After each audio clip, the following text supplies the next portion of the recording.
오늘은 그 최근 증시 상황에 대해서 한번 얘기를 해볼게요. 많은 분들이 아마 궁금해 하실 것 같은데요. 오늘 6월 14일 기준으로 해서 국내 증시가 코스피는 2500선 바로 아래까지 떨어졌고, 코스닥 같은 경우도 823포인트까지 떨어졌어요. 최근에 그 하락이 급하게 나오고 있어가지고 올 초 작년부터 투자하신 분들은 아마 하루하루가 조금 힘드실 것 같아요. 많이 하락을 해가지고. 그래서 제 생각을 좀 얘기를 해보려고 하는데, 지금은 기업에 집중하는 것도 중요한데 시장이랑 연관된 게 좀 많은 것 같아요, 움직임이. 그래서 시황을 잘 봐야 될 것 같아요. 저는 그 시황 보는 걸 좋아하지 않고 보지도 않거든요. 근데 지금은 시황을 보는 게 좀 좋을 것 같다는 생각이 들어요. 그 이유에 대해서 좀 말씀드릴게요. 요즘 움직임이 개별 기업 성장이랑은 좀 다르게 시장 전체적으로 움직이는 것 같아요. 오늘도 코스피, 코스닥 기업들이 전체적으로 다 하락을 하잖아요. 물론 시황을 영향받을 수밖에 없기 때문에 기업들이, 그 중에서도 이제 원래는 기업 이익이 잘 나는 성장하는 기업들은 좀 선별적으로 움직였었거든요, 보통. 근데 지금은 그런 기업들마저도 다 빠지는 것 같아요. 그러니까 우리나라뿐만 아니고 미국도 포함해서. 그리고 지금 움직이는 거를 보면은 좀 자금들이 조금 빠져나가는 게 아닌가라는 생각도 좀 들고 있거든요. 특히나 지금 움직이는 게 심리로 되게 매도세가 좀 강하게 나오는 것 같아서 그런 생각이 좀 많이 들었어요. 그 예로 들면은 지금 미국 시장 전체적으로 또 하락을 하고 있죠. 거기에다가 현금 흐름이 좋은 기업들은 좀 하락폭이 상대적으로 적고 잘 버텨요. 그리고 환율이랑 그다음에 우리나라 삼성전자 외국인 비중이 지금 굉장히 많이 줄고 있거든요. 다시 50% 거의 근접해 있거든요. 미국 시장이 일단은 내려간다는 거는 지금 미국 경제에 대해서 지금 불안한 심리들이 많이 지금 반영이 된 것 같고, 현금 흐름이 좋은 기업들이 지금 선방을 한다는 건 그 경기 방어주라는 차원에서 지금 대피를 하는 거예요. 일종의, 제가 봤을 때는 그렇게 보여져요. 그리고 환율이 지금 급등하고 있죠. 이런 움직임은 굉장히 변동성이 큰 거고, 삼성전자 비중 축소 이 두 개의 상황을 합쳐서 볼 때도 단순하게 그냥 단기 매매적으로 움직인다기보다는 조금 좀 더 유심 깊게 봐야 되지 않을까 생각이 들어요. 그럼 폭락이냐 라고 봤을 때는 물론 알 수 없죠. 근데 그래도 개선책들이 지금 좀 나오면서 지금보다는 조금 안정시킬 수 있는 것들이 나오지 않을까라는 생각이 전 좀 들거든요. 근데 그게 완벽하게 해결책을 제시할 것 같진 않아요. 미봉책이 될 가능성이 저는 좀 높다라는 생각도 좀 들어요.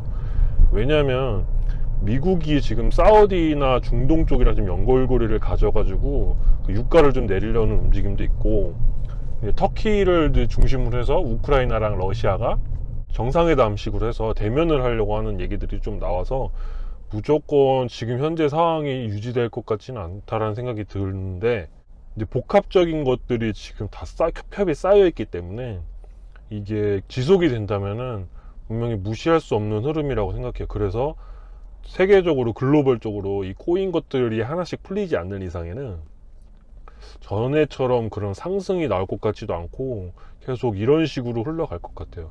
그러면 어떻게 해야 되냐라고 했을 때, 저 같은 경우에는 이 불안정한 상황이 당분간은 유지된다고 생각을 하고, 이 와중에서 이제 그 이후에 좋은 기업들 혹은 지금도 이익을 잘 내고 있는 선방하는 좋아질 기업들을 좀 천천히 접근해야 된다고 저는 생각을 해요. 그런 식으로 저는 움직이고 있고. 왜냐면 푸틴 입장에서는 러시아 전쟁을 이렇게까지 일으켰는데 확실한 결과가 나오지 않는데 철수를 한다는 거는 말이 안 되는 것 같아요. 이유가 안 되는 것 같아요. 이득을 보기 위해서 저지른 행동이니까. 푸틴 입장에서도 공급망 문제도 코로나 이전 때부터 이미 지금 만성적으로 누적이 됐기 때문에 지금부터 풀린다고 해도 적체되어 있는 것만 푸는데 올해가 지나간다고 하더라고요, 기업들이. 공급망 문제에 대해서는 좀 더 자세하게 시간이 되면 설명드려야 될 정도로 굉장히 좀 디테일한 게 많거든요.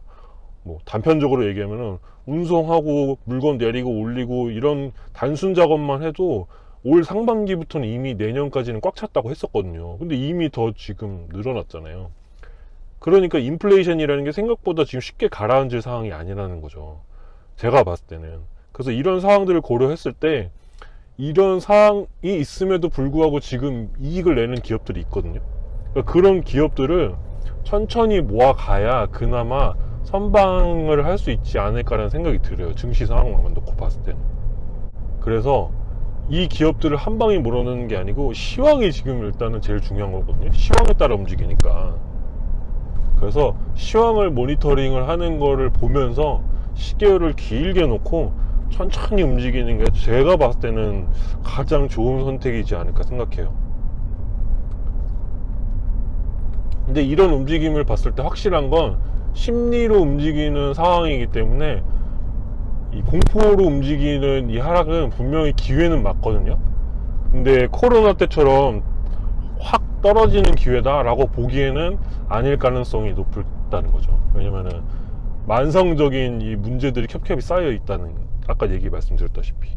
그래서 그런 점을 염두에 두고 저는 솔직하게 말씀드리자면 좀 설렌 마음이 점점 커지고 있어요. 왜냐면 기회가 점점 커지고 있다는 생각이 들거든요. 죄송한 말이긴 하지만. 다만 좀 아주 천천히 인내 시간을 가지고 좀 우리가 접근을 해야 나중에 봤을 때 이게 기회다라는 생각을 하지 않을까라는 생각이 들어요. 지금은 이게 급하게 이 상황이 획기적으로 개선될 만한 게 뭐 나올 수도 있겠지만 제가 생각했을 때는 아직은 잘 모르겠더라고요. 그래서 지금이 기회다라고 해서 풀베팅을 할 시기는 저는 아닌 것 같아요. 그래서 차분하게, 저 같은 경우는 1년 이상도 걸릴 수 있다라고 생각을 하고 그거에 맞춰가지고 나눠가지고 기계적으로 접근할 생각을 하고 있거든요. 그렇게 행동하고. 그래서 이런 식으로 접근하는 게 지금 현재로서는 기회를 잡는 방법이지 않을까 저는 생각이 들어요. 그래서 오늘은 좀 생각보다 좀 시장이 좀 급격하게 좀 변동성이 커진 것 같아 가지고 궁금하신 분들이 계시지 않을까 싶어 가지고 제 생각을 한번 얘기를 해봤는데요. 분명히 기회는 맞고 위험하게 행동하지만 않으면, 냉정하게 움직인다면은 분명하게 차분하게 우리가 기회를 잡고 좋은 결과를 얻을 수 있는 또 한 번의 시기가 되지 않을까라는 생각이 듭니다, 저는. 그래서 오늘은 제 얘기는 여기까지고요. 또 다른 영상으로 찾아뵙겠습니다. 감사합니다.